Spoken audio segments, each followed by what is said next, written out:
while I make this regular deer a glowing deer. So as you can see, I had already painted it pretty thoroughly and decided it was too regular, so I went ahead and spray painted it with fluorescent red spray paint. And so after I did that, I went ahead and glazed around it with a cool blue. I used Prussian blue with a little bit of Payne's gray. I also kind of thinned the paint out a little bit with my paint thinner, my mineral spirits, to give it this really nice drippy effect.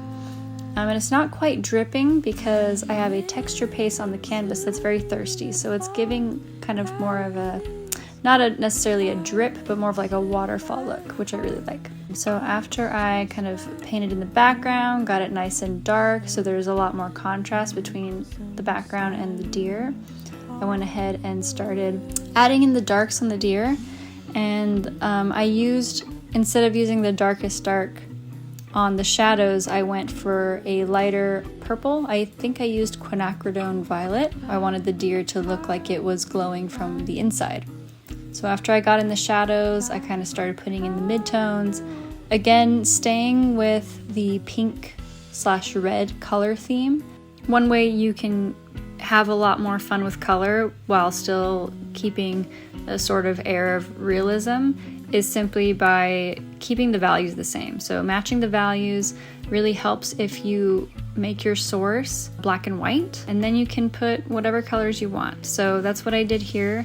I used the same image from the deer that I did before, but I put a filter over it so it was black and white, and I just mixed whatever pinks or burgundies and just made sure they were the same value as the tones in the source.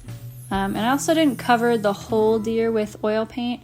I left some of that fluorescent underpainting show through just because it's so vibrant and you really can't get a glaze like that with oils. I'm having to go over some of the highlights again because everything's kind of blending together as all the paint is wet.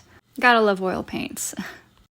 So here I am adding all of the little spots. Because all the paint is still wet, some of the spots are kind of blending really nicely, which wasn't intentional at first, but then I realized that's kind of how it looks like in the source anyway, so it worked out perfectly.